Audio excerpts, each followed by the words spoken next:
Hello and welcome to Highlights. My name is Jim Strawn, host of the television program Highlights from the Heart of Our Community.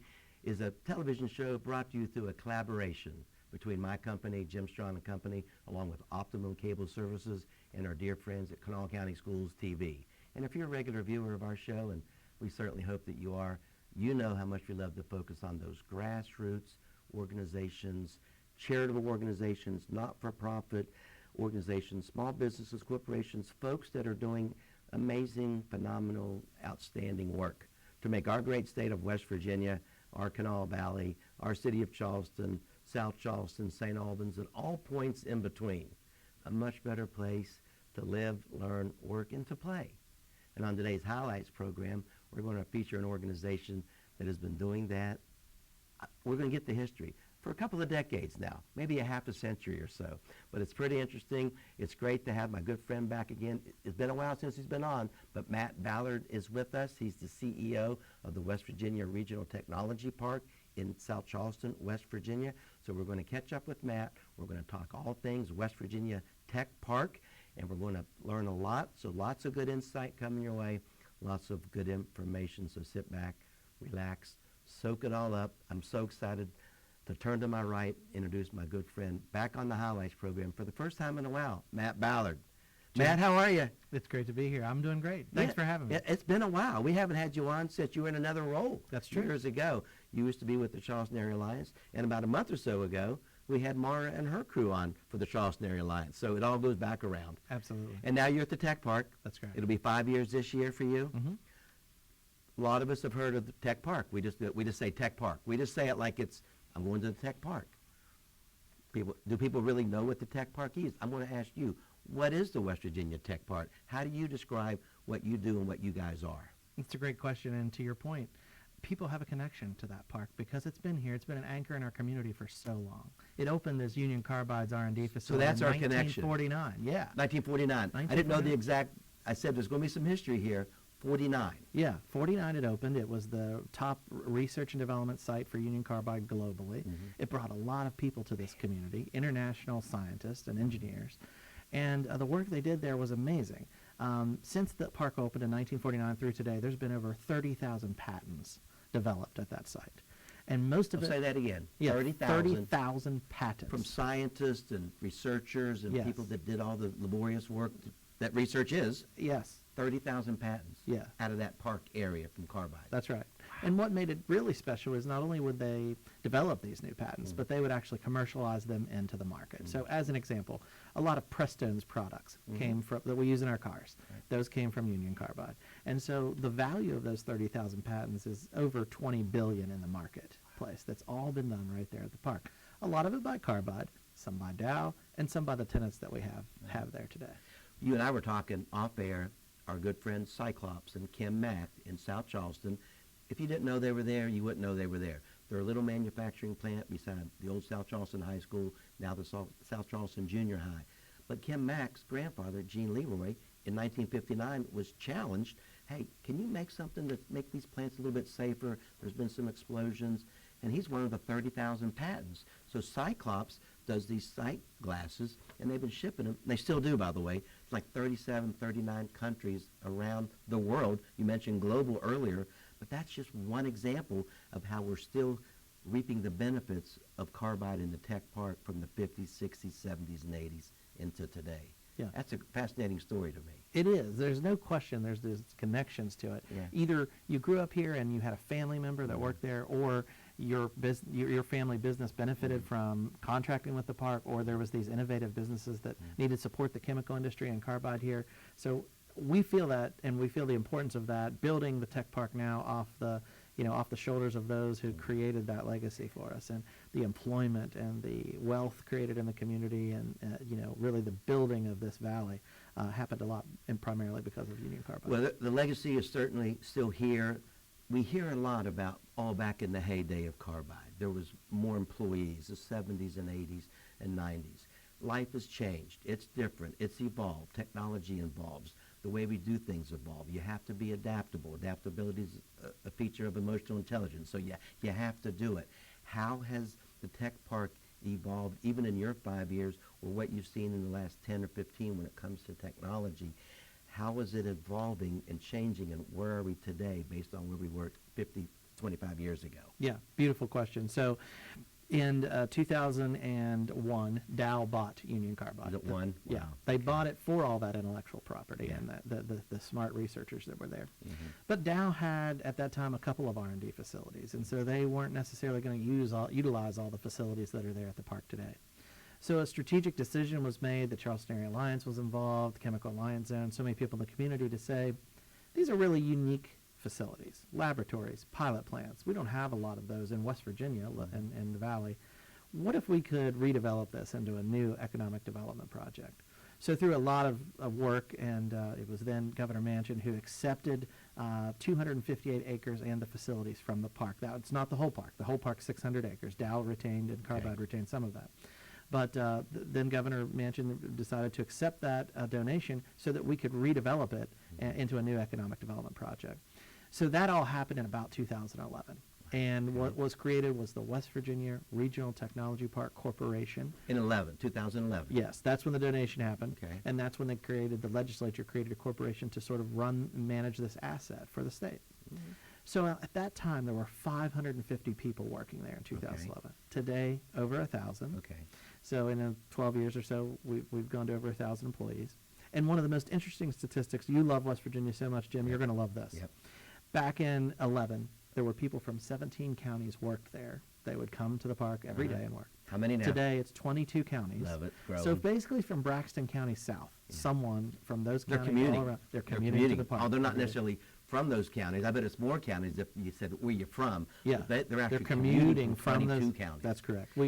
We got the zip codes of everyone Yeah, that works there, wow. so we could calculate that. And I want you to explain. I think I understand now. But when you say 1,000 employees, that's 1,000 employees that work at or with about how many partners are at the tech park. So talk about your partners and your vendors and the people that are there, and then that's the employees of your partners. Explain how that dynamic, that corporate structure works. We'll do. So the park has about 16 people that are our employees, and our team the manages. tech park, there's 16 of you. You have you and 16 other folks work Correct. administratively, operationally. That's right. But Recruiting people there Okay. and managing the facilities and Okay. Changing light bulbs and Gotcha. facilitating the HVAC, all the things that a building needs. But then we recruit those tenants there, and they collectively, there are 29 businesses I did now, not know that. 29 There were that businesses, many. and they are employing those 1,000 people. And that doesn't include the students that are on our campus with Bridge Valley So Community Bridge Technical Valley College. Community and Technical College is one of the 29 partners or vendors or tenants, you call it. That's correct. Right? Yes. Others are probably the Marshall, used to be Yep. RCBI. What is it now? Marshall. Marshall Advanced Institute of I Manufacturing. knew you knew it. I Yeah. can never remember it. But they're right up there. Yes. And who are some others? That's not top Dow there? is still there. Dow's a tenant. Yes, Univation, Okay. they manufacture a catalyst there. AVN, formerly called Matrix, they have 100 employees on our campus. The National Weather Service is there now. That's newer. It is newer. A couple of years ago, Yep, right? 2022. I think we have a picture of the National Weather Service building, and if John can find that. And so how do they, the tech park operates that, and they pay rent, and you oversee just the logistics of day-to-day taking care of, like you're a landlord as well as a Yeah. technology institution? Yeah, It's just, you could say that. I mean, yeah. we take care of mowing the grass and shoveling the snow. And again, if your room's a little too hot or cold, or there's a light bulb out or a leaky faucet, that's our folks that will come and fix that in all the facilities that are there. We have more space. You're continuously recruiting. Who are some good tenants that you would like to see come to South Charleston, West Virginia, to be part of the Tech Park family? Yeah, well, we really are focused in the STEM industry, so science, Okay. technology, engineering, and mathematics. Okay. That's primarily the concentration that's there now, and I think you should always work on your strengths. And Okay. so we have a lot of chemistry and engineering now, education, companies working in natural gas. It's mostly the STEM industries that we're focused on. So we're out recruiting folks, not just from West Virginia, certainly from out of state and from out of the country global. to come. Absolutely. Well, how's that going? I know that's probably like a glacial speed. I mean, it's probably just a glacier just floating down. That takes a little time for those are big projects. It does, especially if you're going to construct a building or something for somebody. But if they're taking an existing space, sometimes it can happen a little faster. But companies don't choose to expand or relocate overnight. It is typically a multi-year process. Once you meet a company, they may have interest, you're recruiting them, and you're convincing them that coming to West Virginia is the right move for them, that they can find a workforce. You're introducing them to partners in the community. Economic development is a long process. We already mentioned the National Weather Advisory Building. Inside of that building, I've not been in it yet. I know somebody that can show that place to me, right? I know Yes, somebody. I do too. Yeah.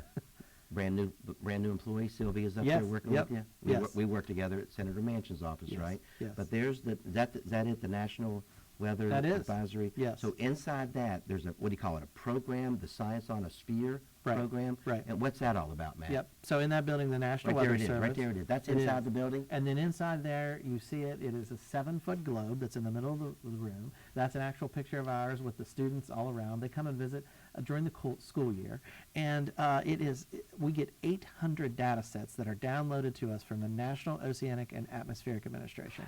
So if you want to track weather, you can do it, but it's not just weather. You Yeah. can track turtles and sharks. You can see all the flights that are in the air right now. You can No track kidding. those. Yeah, geological activity. I'm coming up. You know yeah, that now, yeah, right? forest fires. I didn't know that anything. was there. Please come up. Yeah, you will love absolutely. it. And so we have kids I from bet the all kids over have the to go, state.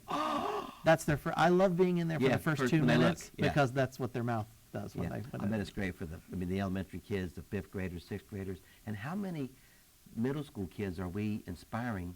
We're just inspiring them to go, I want to do this for the rest of my life. Absolutely. Isn't that great? That's why we do it, right? It That's why is. you do it. It is. Oftentimes we'll partner with the National Weather Service or Yeah. others. So they're Sylvia or a meteorologist or others are talking about STEM sciences, and it could inspire someone to study those as they move on to high school and college. So encouraging kids into STEM is certainly part of what we feel our mission is. And the fact that they realize that there's a future at the tech park. There are a lot of businesses there. They're hiring, and they can stay here in West Virginia and work at the park. Do you collaborate? I'm going to look at the camera real quick. I'm just kind of interject. We're having a great conversation with Matt Ballard. Matt is the CEO of the West Virginia Tech Park. The West Virginia Regional Technology Park is the official name. Been in existence since 2011. Little historical shoulders of the Union Carbide and then Dow, and Dow is still a tenant up there. But as we talk, and it's a fascinating conversation, Matt, technology, the STEM, we have to have it. Cybersecurity, AI is in the forefront of things that are happening now.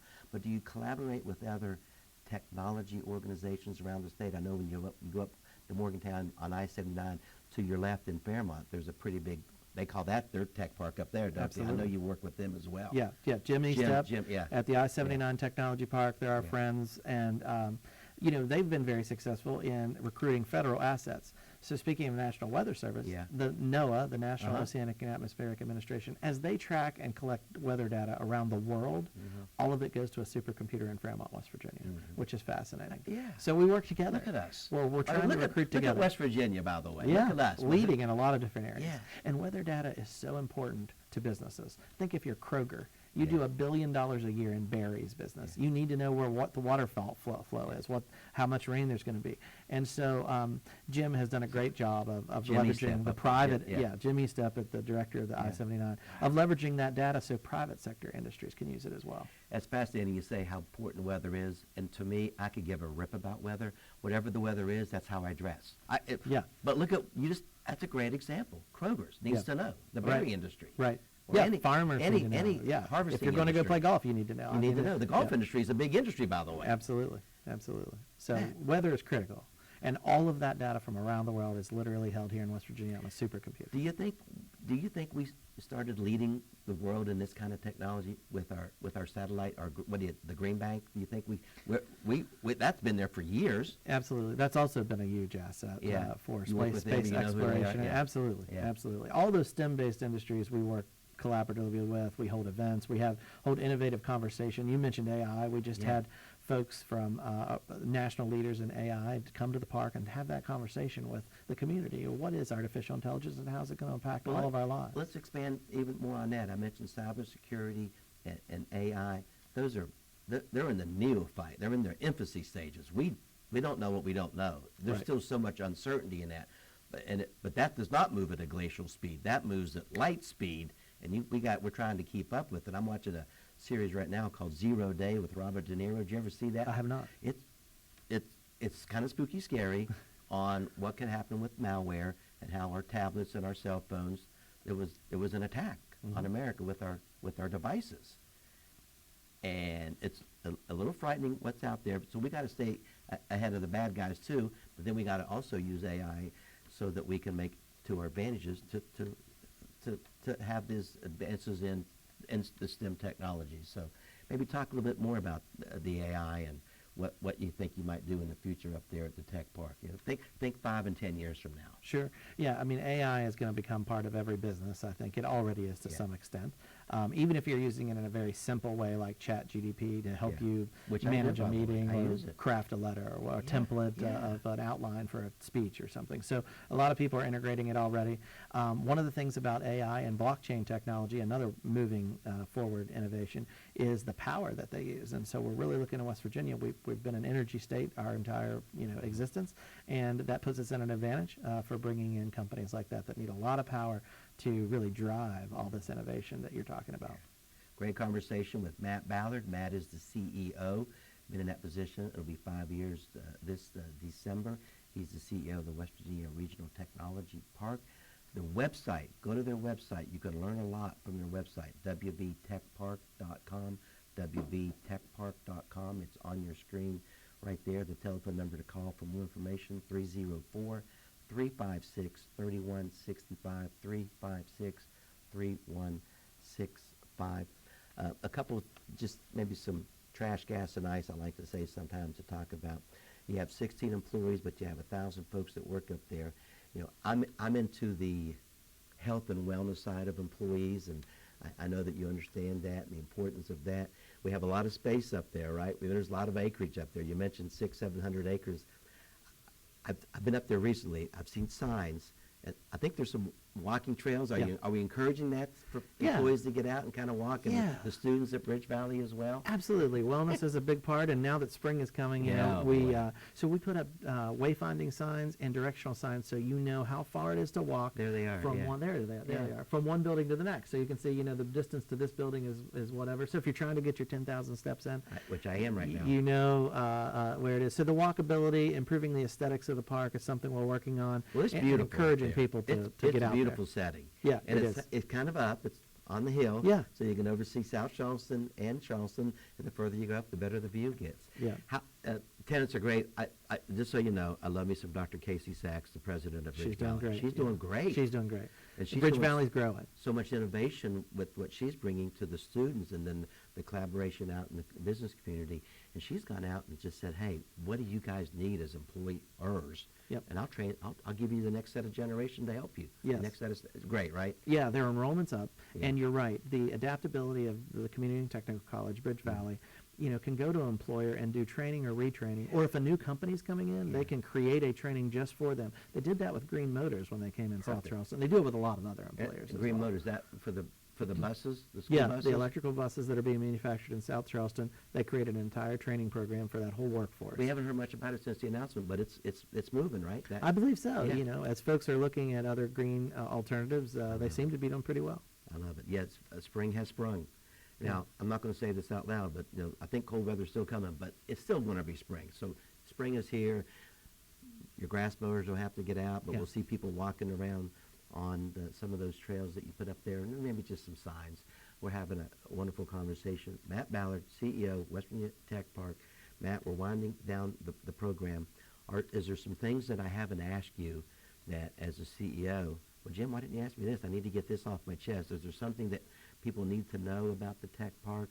Maybe they didn't know, or some information on the website, or give us another pitch for recruitment, or is there something that the audience needs to know that I haven't asked you? Yeah, two brief things. One, that we do have available office space, laboratory space, warehouse space, manufacturing space. It's ready to go. Is it move-in ready? Yeah, most of it is move-in ready. Tailor to whatever they and need. sometimes we have to do some work to customize just a little it. bit, That's right. And the other thing is the total economic impact we just measured with Marshall University. Okay. So all of those 29 companies and their employees puts $161 million back into the community. That's the economic impact of the tech park. That's a recent study? That's 2004. Yeah. That's right. Yeah. Very nice. Yeah. I love it. So we're doing good work. We're employing a lot of people. Economics are growing. and we're advancing the STEM, the Absolutely. science, the Education. technology. That's right. I That's love right. it. And you're bringing kids there for the Science Science on on a a Sphere. Science Yeah. on a Sphere. Can I Yeah. say that right? Yeah, Sphere? Science Can on I a say it right? Sphere, yeah. Science on It's a a great Sphere. program. I love it. Great conversation. Thanks for having me. I Keep, really keep enjoyed up it. the great work. Thank you, sir. I'm sorry you have to work with Sylvia, but I heard she's going to be okay. Yeah, she's going to make it. Okay. I love her, by the way. You know that, She's right? amazing. Matt, I appreciate Thank you. you, Jim. And we appreciate you tuning in. That's another edition of Highlights, and that's all the time we have for on this edition of Highlights. As always, brought to you by Jim Strawn and Company, Optimum Cable Services, and our friends with Kanawha County Schools TV. We'll see you next time on Highlights, and we hope that you have a great spring. Enjoy the spring break if you're going, and we'll see you next time. Take care now.